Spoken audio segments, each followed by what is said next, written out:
It's your turn. Hi, my name is Sana Khalid. I'm a senior at Lake Mineola High School, and I'm secretary of Key Club. I'm here to voice my concern over you guys labeling Key Club as a non-academic club.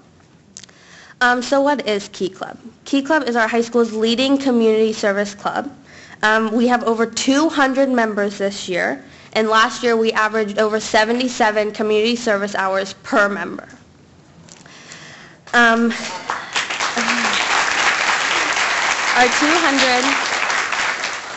200 members this year found Key Club so interesting and intriguing that they decided to join, and yet you have labeled them, unintentionally maybe, but unimportant, because you refuse to acknowledge us as an academic club.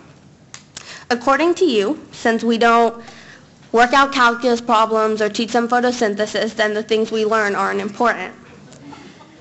Through Key Club, we learn to be leaders, not just within ourselves and our classrooms, but with our community. We learn how to become selfless, and we learn what it's like to do things for other people, like the over 70 families we feed for the entirety of Thanksgiving break by collecting food for them, just through our own high school.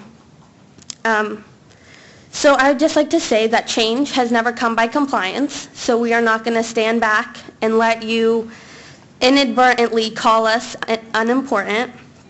I have dedicated countless hours to this club. All my fellow officers and my advisor, Mrs. Jackson, Mrs. Raber, have dedicated countless hours to this club. So we just want you to know that the most important lessons we learn aren't always academic.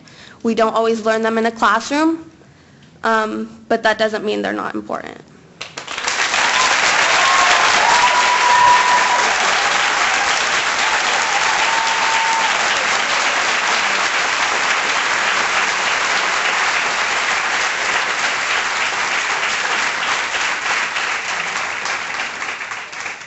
Santa, we don't normally respond.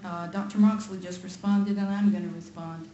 I don't think any board member up here has ever said that the Key Club is not important.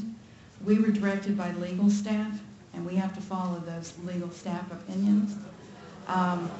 If y'all get rowdy, I am really in pain, and I will send you out of here. It's not funny, in the least. If you were not feeling well, I would give you the courtesy. Thank you. I was in many clubs in school. We didn't have the same issues that your generation is having to deal with all the different issues going on. And the litigation was not what it was back when I was in school. And the clubs are all very worthy, and we all believe that. I want you to understand that. Okay, thank you. The next one is Caitlin Raber, and then Joyce Elwart. And if you will hold your applause until they're finished, we can get through this tonight. Thank you. Hello, and thank you for allowing me to speak, even though I don't really want to follow up Sana, because I don't think that there's anything that I can say that she... Caitlin Raber. Do that when you come up. I'm saying it, but the record needs to show. Yep. I'm Caitlin Raber. So I am the faculty advisor of Key Club International at Lake Mineola High School. In addition to that, I'm the English department chairperson, English 4 for college prep teacher, team leadership class teacher, ACT, SAT tutor for free, soccer mama to South Lake High School and Lake Mineola High School, making sure that every boy has the ability to go on to the next step if he wants to. And what I'm here tonight to talk to you about is Key Club. I'm also part of the Personalized Learning Grant, and I'm the pilot classroom for that at Lake Mineola High School. And just last week, I was given the opportunity to go to Lindsay, California, and genuinely see personalized learning at its best. And the biggest thing that they stress for facilitators, otherwise known as teachers, and learners, is the relationship between character building and high academic achievement. So I'm here to prove to you that this non-academic club that I am the sponsor of is truly academic. The steps that it takes for our kids to independently create these projects are in this order. They have to have an idea that they come up with on their own. actively research it, find a point of contact, gather all information, and acknowledge possible setbacks, present it to the club and have a democratic vote, rally members' support, fundraise and stick to a budget, fulfill project requirements, reconcile funds, and reflect on the learning gained. When I'm looking at the standards in the different classes, it directly ties to English through reading, writing, and speaking, math with budgeting, fundraising, balancing accounts, and logical thinking, history to fulfill their civic duty and to give back to our community, to recognize the need for change, and more importantly, to do something about it, science to hypothesize what will work, test it, and reflect, CTE, create professional quality advertising to get people to see why it matters to them. Additionally, being the teen leadership teacher, I can tell you that every single standard associated with my class and peer counseling 1, 2, 3, and 4 are fulfilled through Key Club International. I'm going to wrap up by saying a number on a test does not measure the worth of a child. However, the 4 fundamentals of Key Club, which are inclusiveness, caring, leadership, and character building, does. So if you think that Key Club isn't an academic or curricular club, I would like you to look at the members who are sitting behind me, who gave up their Saturday to design and create shirts and to give up their Monday night to be here, not because I asked them to be, but because they believe in this club and what it gives them to set them up for success in all facets of their life.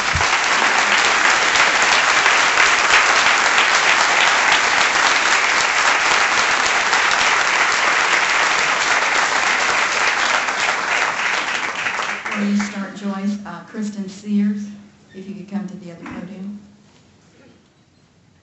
Kristen? Joyce? My name is Joyce Elward. I'm the faculty advisor for Key Club in Tavares High School. I'm also 25 years in the business world, and I had a very high position at American Express for 25 years where I had over 300 direct employees. So I know what the business world is looking for when they're looking for young people coming out of college. I'm here not only to support the teachers' concerns, but also to support Lake County clubs. I am the advisor, and my students have a student-led organization that teaches, among other things, budgeting, finance, citizenship, leadership, service to others, character growth, and Robert's Rules of Order. And I'm not going to repeat a lot of things that were just said because I don't want to make it a double whammy, but I want to add some other things. The advisors, this is a student-led organization. They do everything. We just help them along. We guide them. We're advisors. We want that our clubs are supported in Lake County and are not considered part of the C2 ready for our students, will not be competitive with other applicants for college and scholarship applications. The college application boards and the scholarship boards look for well-rounded students who are academically successful as well as being able to lead and participate in extracurricular activities. I want to make sure that the board, and I thank you for your time, knows that these kids work really hard. They give up all of their time on Saturdays, weekends. I happen to have in my club the district conference leader, and he is responsible for close to $1 million budget to make sure that the district conference in April goes off well. He is responsible to make sure that that $1 million is spent properly, and he is a senior at my high school. In addition to that, I have several club members here, and you're going to hear from Reagan Wooster in a moment, and she is our lieutenant governor. And she also has a very prestigious job and leads these students, and she is only a junior, this year. So I thank you for your time. Thank you, Joyce.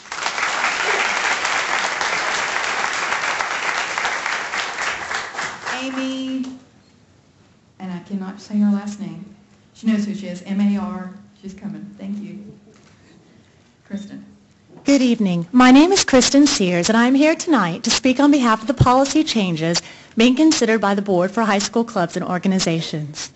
Do you remember your days in high school? I do. It was a time when we had many opportunities to develop our leadership skills, debating, understanding how we could find a place in this world where we could feel ownership and responsibility, make friends we might not have otherwise met, learn the true meaning of helping others through volunteering, where we could have a better understanding of life as we prepared for college or perhaps a career. Can you imagine what it would have been like without these after-school activities? I am the parent of a current freshman and junior at Tavares High School, and a son who graduated this past year is now on scholarship at the Citadel. I have learned an amazing amount about what it takes to get into college. Grades, of course, are always going to be the first criteria. However, it is what students are doing with their time after school that I now know is of critical importance in receiving acceptance into colleges. Through my son's own involvement and leadership in these after-school clubs and organizations, he was able to choose the college he wanted to attend, as well as receive scholarships that have helped pay for his tuition. It has been stated that certain clubs which already exist will not be affected by taking away stipends of the present sponsors. However, it could. The sponsors who are receiving a stipend cannot be asked to put in the number of hours they currently have been to sponsor the clubs without being compensated for it. They too have financial responsibilities to take care of. This, along with the time constraints, may hamper the ability to keep sponsors or find new sponsors in the future, thus bringing about the possible abandonment of these clubs and organizations. There is no guarantee. At what point in this process of making these changes were students' voices heard? The sponsors? Administrators? Parents?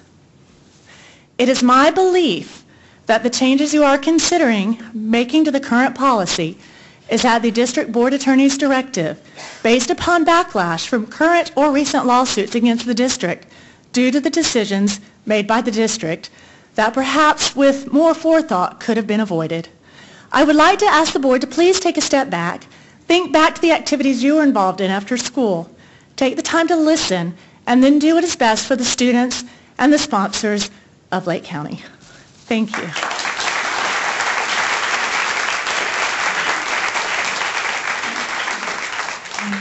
Wait 1 second. Reagan Wooster? Okay.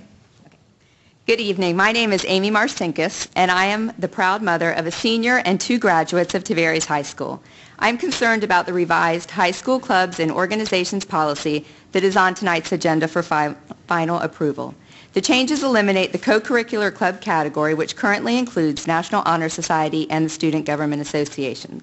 The sponsors of these groups at THS were informed that they would not receive a stipend this year because the organizations don't meet the requirement that curricular clubs be tied to a specific course at the school.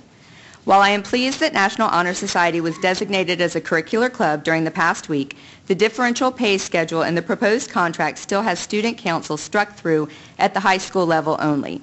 It was unclear to me why this position is being funded in the middle school, but then removed in high school, where it is crucial for our students to be college and career ready. The National Association of Secondary School Principals specifically affirms participation in National Honor Society, student government, and a multitude of other clubs. They state, research suggests that participation in student activities is associated with higher test scores, increased GPA, enhanced civic skills, better future job prospects, lower dropout rates, and lower incidence of adverse behaviors. My daughters have been involved in the Student Government Association and other clubs at THS, and they have been pivotal in their growth as student leaders. Their sponsors spend countless hours beyond the normal school day to ensure the success of these clubs. My daughter is the current SGA treasurer, and they just completed a very successful homecoming week, thanks to the SGA officers and their dedicated sponsor. In the policy, it states the superintendent will make the determination of whether a club or organization is curricular or non-curricular, as defined in the Equal Access Act and case law interpreting same. While the status of National Honor Society has now been determined to be curricular, the status of SGA is still unresolved, as are other clubs such as Key Club.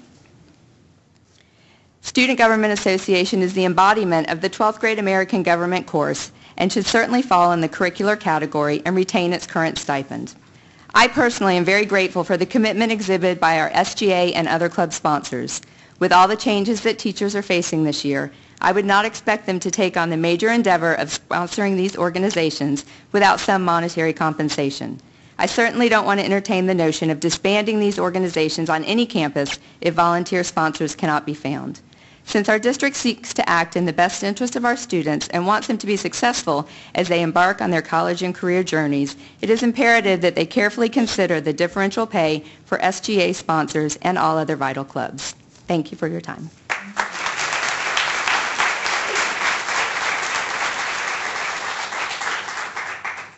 Reagan, can you hold 1 second? Okay. Robbie Simpson?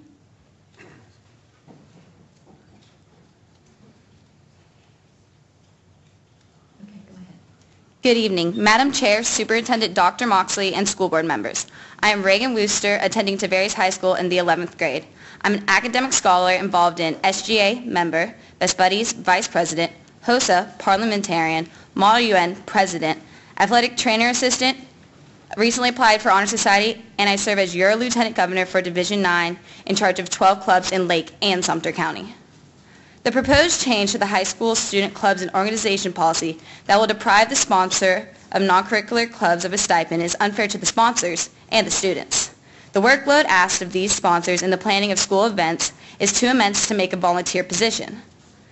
For other clubs such as Key Club, the categorization change would no longer provide club sponsors with opportunity to receive compensation when bringing these young leaders to the District Leadership Conference, which is a statewide conference that all Key Clubs have the opportunity to attend. A big push in schools has become, are you C2 ready? But how can you ask a student to be college or career ready when clubs like Key Club, which teach them leadership and academic success, are at risk of being disbanded due to inadequate appreciation for club sponsors? These clubs are nationally and even internationally recognized and will put Lake County students applying for colleges at a competitive disadvantage if they no longer have the ability to use this on applications. It is said that quality is better than quantity, so why is it that we are willing to jeopardize the opportunities for student character building and development of traits that will help build their futures in order to save money that is when schedules have already been altered for this exact same reason? The flaw in this policy is found in the clubs that are considered non-curricular, one of which including Best Buddies, which teaches students with intellectual and developmental disabilities social skills and creates opportunities for integrated employment, which is also a non-curricular club. Thank you for your time, and I hope you really consider this policy before it is voted on. Thank you. Thank you.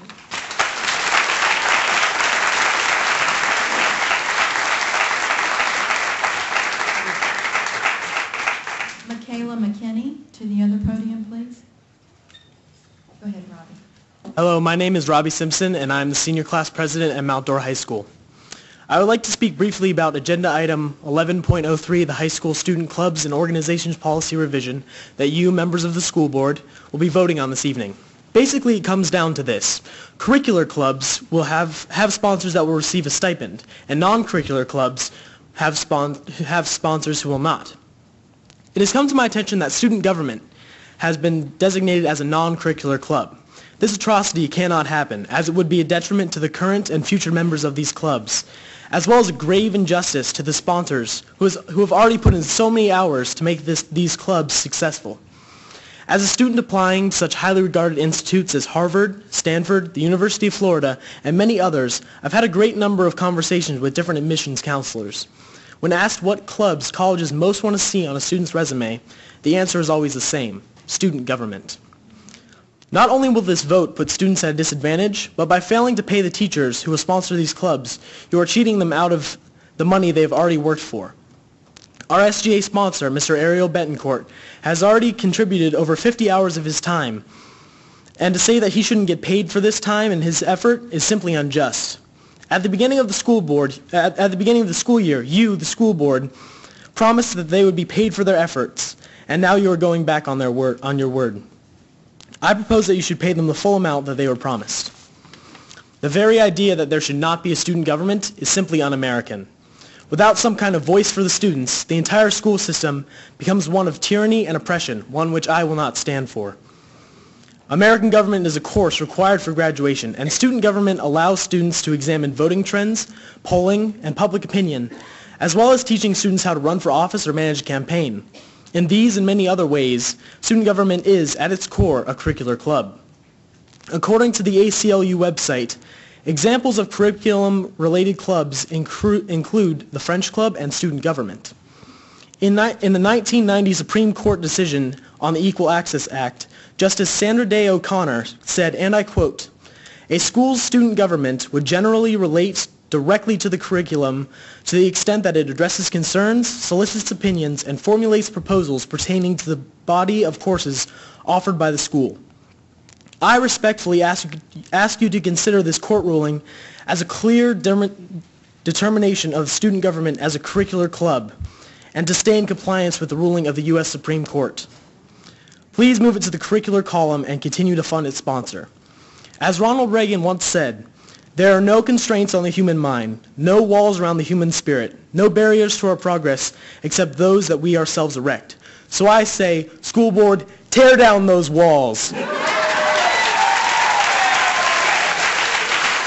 And allow these club sponsors to continue to be funded and this fundamental club to continue to thrive. Thank you for your time.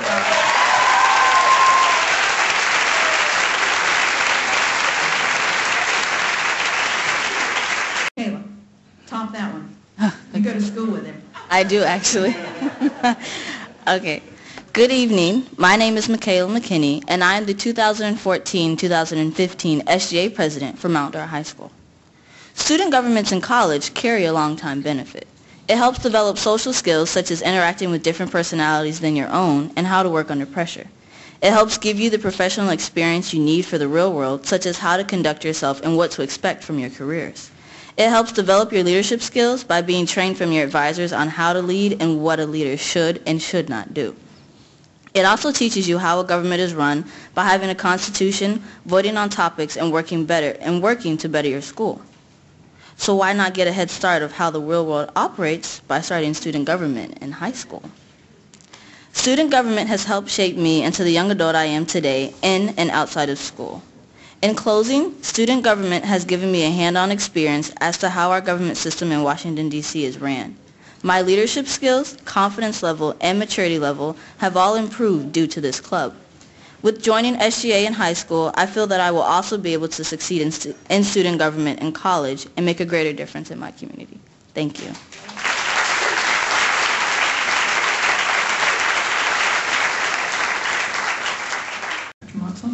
Yes, the next agenda item is final approval of the revisions to School Board Policy 4.501, High School Student Clubs and Organizations.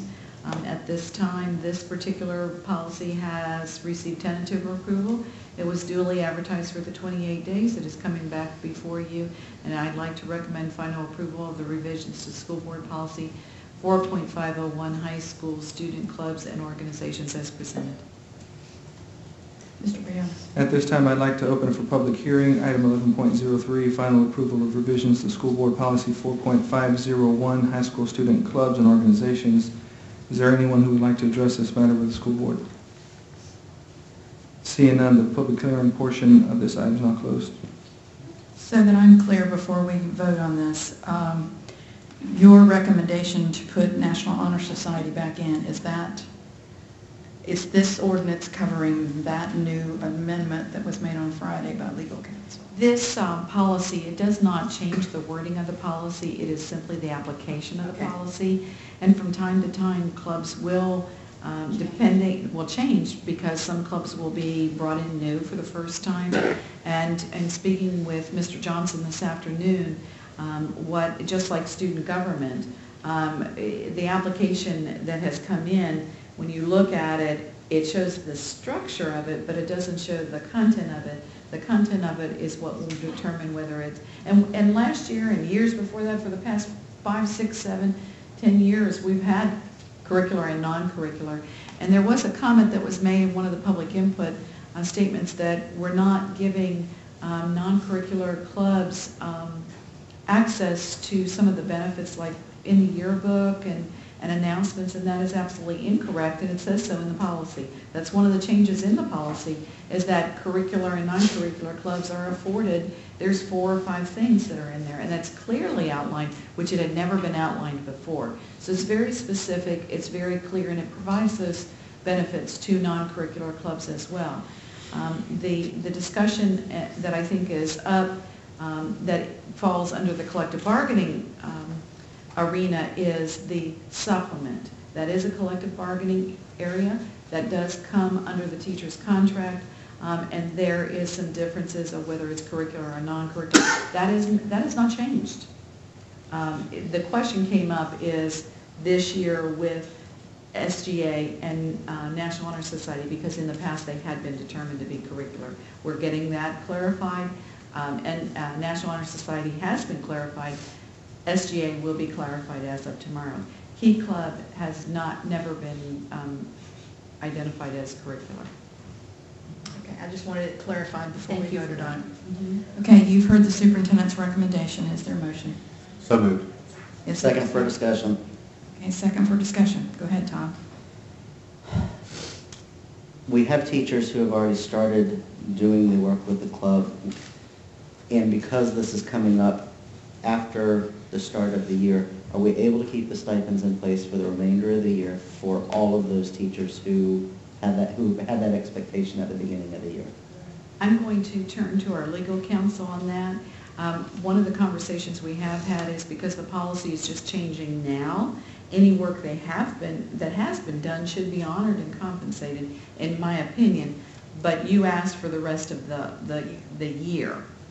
And I would say no to that. I think after this passes tonight, that payments can no longer be made under a stipend for non-curricular clubs. But as the superintendent has stated, they will be paid up until this point in time. The only one that is in question at this point in time that is on the books is non-curricular clubs that have received a supplement. And I'll go back and double check, but right now my understanding is SGA is the only one that is in question at this moment in time. But and Mrs. Marshall shaking her head yes. That was the only one that when I looked at it on Friday, but I wanted to go back and double check, and I did not do that this morning. But SGA is the only one, and if I am able to conference that with content tomorrow and put the appropriate content in place with the connections to the course curriculum, then SGA, I believe, will be able to be classified as a curricular club, and then the stipend would not, or supplement would not be in question. And I guess this comes down also to the Key Club. I know some of the smaller ones do have stipend for those. They have not. Not at all? No. They did not last year either. For all of them? I don't believe supplements were given for Key Club last year. I know not this year, but I don't believe for last year either. Mm-hmm. Yes, sir. And then, since we're open for comment, the only thing that bothers me is, and again, it comes back to communication, and a couple of the young people were feeling like we were making them second-class citizens, and somehow it needs to be explained to them what this was all about. You know, I mean, maybe that's a good civic class in itself, because that isn't the case. And you tried to say it, and yet you can just see they weren't like buying it. Yeah, they didn't listen to me. Right. Well, and I think sometimes when you see non-curricular in front of it, I kept hearing the comparison to non-important, and that is absolutely not true. They're service clubs, and they're very, very important, and they actually provide a very important aspect to a high school program for students. Unfortunately, case law does not categorize it in that capacity, and so we will make sure that we also include that to the list when I speak with principals tomorrow. Got to explain it. Mm-hmm. Absolutely. And I agree with that, because it seemed that some of the people that stood up and a couple of these teachers who were the sponsors made it seem like they had been receiving a stipend for Key Club. And if they have not been receiving a stipend this year nor last year, then I think that people need to know that, because the impression was given that, you know, it's an important club and they should continue to receive their stipend. And they're all important clubs. They're all important clubs, but if we just don't need people thinking that, well, we now have voted that down when they were receiving a stipend, and now with this decision, they're no longer receiving a stipend. In years past, Key Club did receive supplements in years past. I will confirm to make sure, but I believe I'm accurate in that last year that changed. And so last year they did not receive a supplement. But I will confirm that. I don't want to be inaccurate on that, so I will confirm that. We do have a number of clubs that do operate and function that in years past have not received supplements because they were not in the collective bargaining agreement that way. So now, if the individual Kiwanis clubs wanted to provide a stipend or incentive for a teacher to be the sponsor, are they able to do that? Well, the policy right now doesn't address it. I mean, I think that's something probably we'd have to look into. I'd have to know more about their club. And I think we talked about that when they were here last year, remember, the Kiwanis? And I think they were helping supplement whoever. Well, I mean, that's Down and just a below, question. we don't have anything to do with it. I mean, I want to say that they probably could, but I would need to look into that. It's not a school club, so it would not be categorized as a teacher receiving a supplement from our standpoint. If Kiwanis wanted to, or another organization like that, had an individual that they wanted to have coordinate that on their behalf, that would be between that person and that service organization or that other civic organization. Okay, we had enough discussion? All in favor? Aye. Aye. Any opposed? Thank you.